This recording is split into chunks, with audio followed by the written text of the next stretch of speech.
আগ্রাকে বলা হয় তাজমহলের শহর।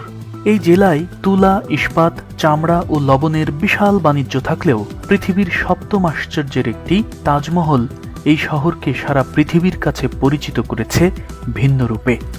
শাহজাহান মমতাজের প্রেমের সেই ঐতিহাসিক নিদর্শন দেখতে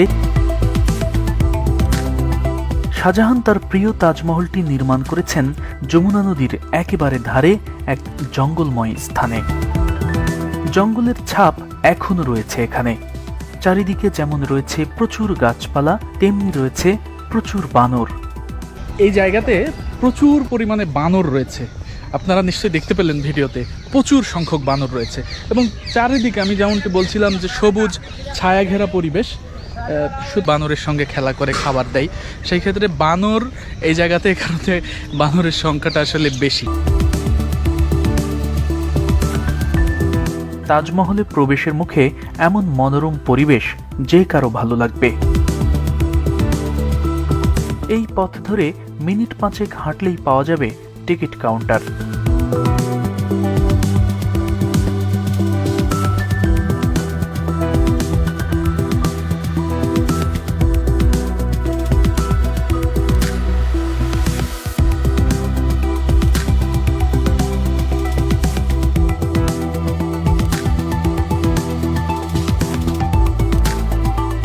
নির্ধারিত গেট দিয়ে ভিতরে ঢুকেই যে আপনি তাজমহল দেখতে পাবেন বিষয়টি তা নয়, তবে প্রবেশমুখের স্থাপনাগুলো আপনাকে নিঃসন্দেহে মুগ্ধ করবে।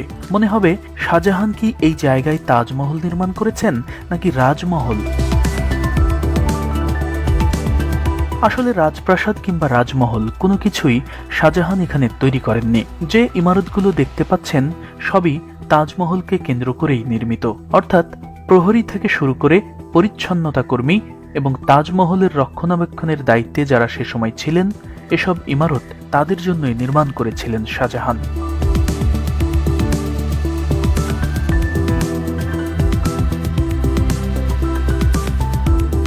আরেকটু সামনে আগালে দেখতে পাওয়া যায় বিশাল এক গেট, যার পাশ দিয়ে তাজমহলের সবচেয়ে উঁচু মিনারটির আবছা কিছু অংশ উঁকি দিতে দেখা যায়।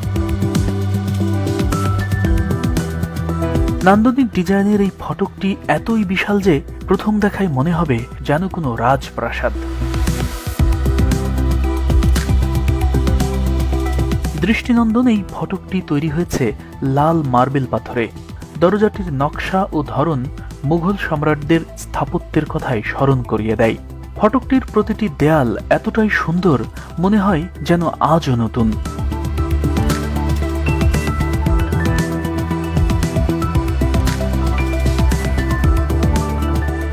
নান্দনিক ডিজাইনে ঘেরা এই বিশাল ইমারতের ভেতর দিয়ে প্রবেশ করতেই আপনার চোখে পড়বে সম্রাট শাহজাহানের অমর সৃষ্টি তাজমহল।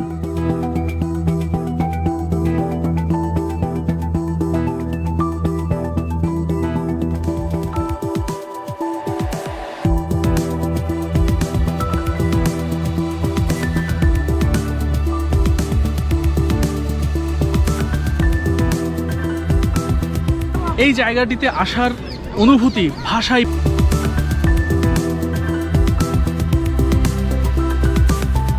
সত্যি তাই। তাজমহল যে কত সুন্দর, কত নান্দনিক, কত অপরূপ, কতটা মনোমুগ্ধকর তা ছবি কিংবা ভিডিওতে কোনোভাবেই বোঝানো সম্ভব নয়। এতটা মনোহর জড়িয়ে আছে এর চারপাশে।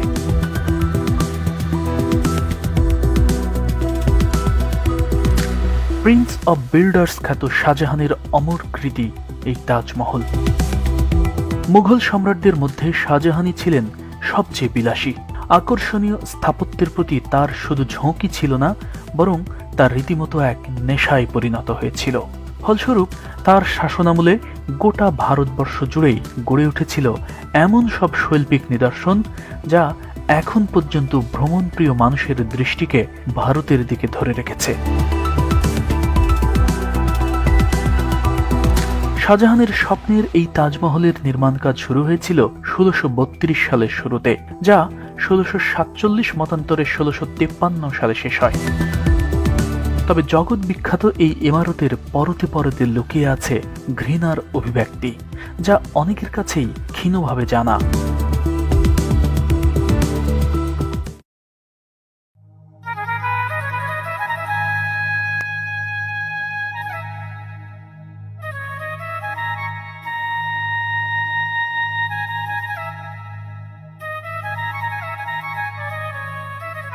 সময়টা ১৬০৭। শাহজাহানের নাম তখন শাহজাদা খুররাম, আর মমতাজ সবার কাছে পরিচিত আরজুমান আরা বেগম নামে। ওই বছরই মমতাজকে প্রথম দেখেন শাহজাহান। প্রথম দেখাতেই মমতাজের অপরূপ স্নিগ্ধতায় মোহিত হয়ে যান ১৫ বছর বয়সী কিশোর শাহজাহান। ইতিহাস থেকে জানা যায় ওই বছরই অর্থাৎ ১৬০৭ সালেই শাহজাহান মমতাজের বাগদান সম্পন্ন হয়। তবে বিয়ের আনুষ্ঠানিকতা সম্পন্ন হয় আরও ৫ বছর পর ১৬১২ সালে। তবে মমতাজের সাথে বিয়ের আগেই রাজনৈতিক কারণে পারস্যের এক রাজকন্যাকে বিয়ে করেন শাহজাহান। মমতাজের পিতৃকুল ছিলেন পারস্যের বেশ সমৃদ্ধশালী পরিবার। তার বাপদাদারা মোগলদের দরবারে বেশ সম্মানজনক পেশায় নিযুক্ত ছিলেন। শাহজাহানের পিতা সম্রাট জাহাঙ্গীরের স্ত্রী নূরজাহান ছিলেন মমতাজের ফুপু, অর্থাৎ নূরজাহানের ভাই আব্দুল হাসান আসাফ খানের মেয়ে ছিলেন মমতাজ। সেদিক থেকে মুঘল সম্রাজ্ঞী হওয়ার জন্য আরজুমান আরা বেগম অযোগ্য ছিলেন না। বিয়ের পর শাহজাহান আরজুমান আরা বেগমকে ভালোবেসে নাম দেন মমতাজ মহল। শাহজাহান মমতাজের দাম্পত্য জীবন স্থায়ী হয় মাত্র ১৯ বছর। কিন্তু এই ১৯ বছরের দাম্পত্য জীবনে মমতাজের কোল জুড়ে আসে ১৪টি সন্তান। মমতাজের মৃত্যুও হয় ১৪তম সন্তান প্রসবের সময় অতিরিক্ত রক্তক্ষরণের কারণে। ১৬৩১ সালে মমতাজ মহলের অকাল মৃত্যুতে বেশ ভেঙে পড়েন শাহজাহান। নেহাত প্রয়োজন ছাড়া কারো সঙ্গে কথাও বলতেন না তিনি। চরম বিরহ তার তেজদীপ্ত জীবনকে হঠাৎ স্থবির করে দেয়। প্রিয়তমার মৃত্যুর পরের বছর অর্থাৎ ১৬৩২ সালে তারই স্মরণে এই তাজমহল নির্মাণের কাজ শুরু করেছিলেন শাহজাহান। নান্দনিক ও শৈল্পিক কুশলতায় ভরপুর এই তাজমহলটি ২০,০০০ সুদক্ষ কর্মীর ১.৫ যুগ ধরে রাত দিন চরম খাটুনির ফসল। তাজমহলটি নির্মাণের জন্য সে সময় পাঞ্জাব থেকে আনা হয়েছিল স্বচ্ছ মার্বেল পাথর, চীন থেকে সবুজ পাথর, তিব্বত থেকে স্বচ্ছ নীল পাথর এবং শ্রীলঙ্কা থেকে আনা হয়েছিল নীলমণি। এছাড়া বিভিন্ন এলাকা থেকে প্রায় ২৮ ধরনের মূল্যবান পাথর দিয়ে নির্মাণ করা হয় এই অমর কৃতি।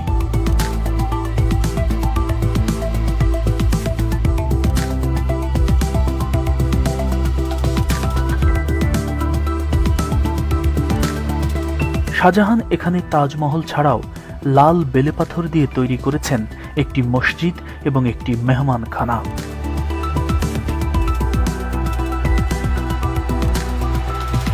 সম্রাট শাহজাহান মেহমানখানা এমনভাবে তৈরি করেছেন যেখান থেকে তাজমহলকে সবচেয়ে বেশি সুন্দর লাগে। মেহমানরা এই মেহমানখানায় যেমন রাজকীয় সময় কাটাতে পারবে, তেমনি তাজমহলের সবচেয়ে সুন্দর দৃশ্যও দেখতে পারবে খুব অনায়াসে। সেই ব্যবস্থায় রেখেছিলেন শাহজাহান। আপনারা এখন যে ভিউ দেখতে পাচ্ছেন এটি মূলত মেহমানখানা থেকে, অর্থাৎ সম্রাট শাহজাহানের তাজমহলের সবটুকু রূপ, সবটুকু সৌন্দর্য যদি আপনি উপভোগ করতে চান তাহলে আপনাকে মেহমানখানায় আসতে হবে। এবং এই মেহমানখানা শাহজাহান তার এই তাজমহলে পবিত্র কোরআনের বিভিন্ন আয়াত ক্যালিওগ্রাফির মাধ্যমে শ্বেতপাথরে দেয়াল জুড়ে বসিয়ে দিয়েছেন, যা তাজমহলকে আরও আকর্ষণীয় করেছে।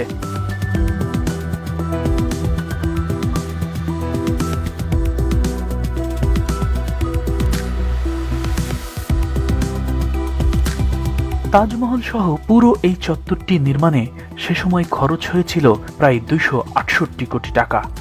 তাজমহলটি যে জমিতে দাঁড়িয়ে রয়েছে সেই জমিটি যমুনা নদীর ধারে হওয়ার কারণে অত্যন্ত নিচু ছিল, যে কারণে প্রচুর মাটি ফেলে জমিটিকে যমুনা নদী থেকেও প্রায় ১৬০ ফুট উঁচু করা হয়। তাজমহলের পেছনের যে এইটাই মূলত এটার সুবিধা। তবে সবচেয়ে বড় সুবিধা কি জানেন? সবচেয়ে বড় সুবিধা হচ্ছে যে শুক্রবার তো তাজমহল বন্ধ থাকে, শুক্রবার, প্রতি শুক্রবার। তো সেই সময়ে শুক্রবারেও যদি আপনি আসেন, অন্তত দুধের স্বাদ ঘোলে মেটানোর মতো একটা অবস্থা হবে। তখন আপনি মেহতাব বাগ থেকে পুরো তাজমহল খুব কাছ থেকে দেখতে পাবেন। পুরো তাজমহল চত্বরটি উঁচু প্রাচীর বেষ্টিত। এখানকার নিরাপত্তা নিশ্চিত করতে প্রাচীরের বিভিন্ন পয়েন্টে প্রহরীদের অবস্থান নেওয়ার জন্য বিশেষ জায়গা রয়েছে। তাজমহলের বাহিরের দিকটা যতটা নান্দনিক, ভেতরটাও তেমনি আকর্ষণীয়। তবে ভেতরে যেতে হলে আলাদা 200 টাকা মূল্যের টিকিট কাটতে হয়। এই টিকিট তাজমহলের পাশ থেকেই দেওয়া হয়। তবে তাজমহলের ভেতরের দৃশ্য ধারণের কোনো অনুমতি নেই, তাই তবে তাজমহলের তলদেশে বেশ কয়েকটি কক্ষ আমার চোখে পড়েছে, কিন্তু কক্ষগুলো বন্ধ রাখা হয়েছে। স্থানীয়দের কাছ থেকে জেনেছি নিচের কক্ষগুলোই মূলত তাজমহলের সবচেয়ে সুন্দর এবং নান্দনিক ডিজাইনে ঘেরা। নিচের এসব কক্ষে নদী থেকে পানি ও বাতাস আসার সুব্যবস্থা রাখা হয়েছে, যা তাজমহলের ভেতরটা শীতল রাখে সবসময়। এসব কক্ষগুলোতেও লাগানো হয়েছে নীলমণি। সেটা হচ্ছে যে এই স্টোনগুলো, এটা যেমন একটু লাল, এটা কিন্তু একটু সবুজ, তো ভেতরের গুলা আরো সুন্দর, যেহেতু একেবারে ভেতরের গুলা বেশি অবিকল রয়েছে, তাই ভেতরের গুলো একটু বেশি সুন্দর। এগুলো যখন এভাবে লাইট ধরা যাচ্ছে তখন এইটার চারিধার দিয়ে একেবারে জল করে উঠছে।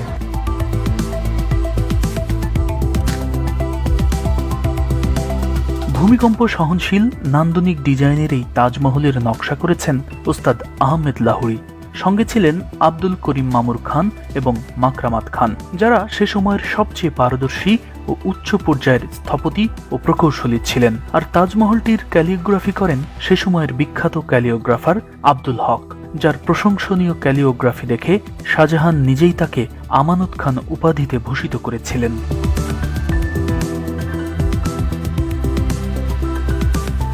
তাজমহলের ডিজাইন এতটাই নান্দনিক যে আজও রোদের আলোয় দেখা মেলে এক রূপে, সন্ধ্যায় গোধূলি লগ্নে অন্য রূপে, আর জ্যোৎস্না রাতে ঝর্ণা নহর বাগান সমেত তাজমহল হয়ে ওঠে যেন স্বর্গের প্রতিচ্ছবি।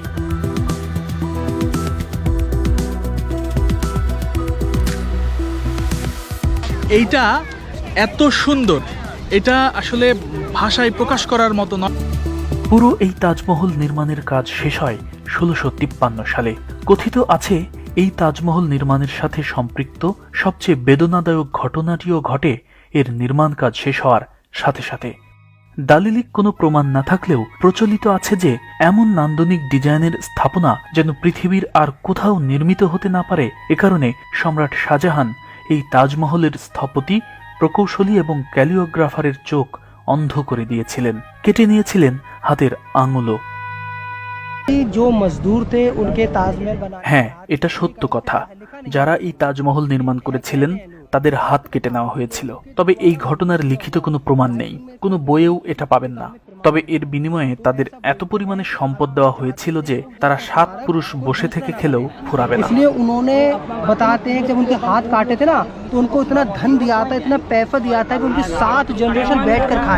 এই গাইডের কথাই বোঝা গেল ঘটনা কিছু একটা যে ঘটেছিল তা স্পষ্ট। আমি এই ঘটনা সম্পর্কে আগ্রায় অটো চালক থেকে শুরু করে রেস্টুরেন্ট মালিক, শাড়ি কাপড়ের ব্যবসায়ী, ছাত্র, শিক্ষক এবং সেখানকার একাধিক ট্যুরিস্ট গাইডকেও জিজ্ঞাসা করেছিলাম। সবাই আমাকে এই ঘটনার সত্যতা নিশ্চিত করেছেন।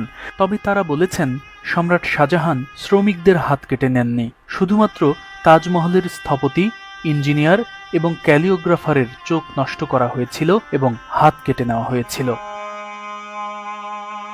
ভালোবাসার তাজমহলকে পৃথিবীর একমাত্র নিদর্শন করতেই হয়তো এই মর্মান্তিক ঘটনার দালিলিক কোনো প্রমাণ সম্রাট শাহজাহান রাখতে দেননি। গর্দান যাওয়ার ভয়েও হয়তোবা সে সময় কেউই সম্রাটের অগোচরে প্রমাণ রাখারও সাহস করেননি। এ বিষয়ে দৈনিক প্রথম আলোয় 2019 সালের 24 অক্টোবরের একটি লেখায় এর সত্যতা নিশ্চিত করা হয়েছে। সেখানে বলা হয়েছে শাহজাহানের সরাসরি নির্দেশে এমন মর্মান্তিক কাজ করা হয়েছে। আসলে সম্রাট শাহজাহানের যেমন শৈল্পিক একটি মন ছিল, তেমনি সেই শিল্পের জন্য মনের ভেতর অহংবোধও ছিল প্রবল।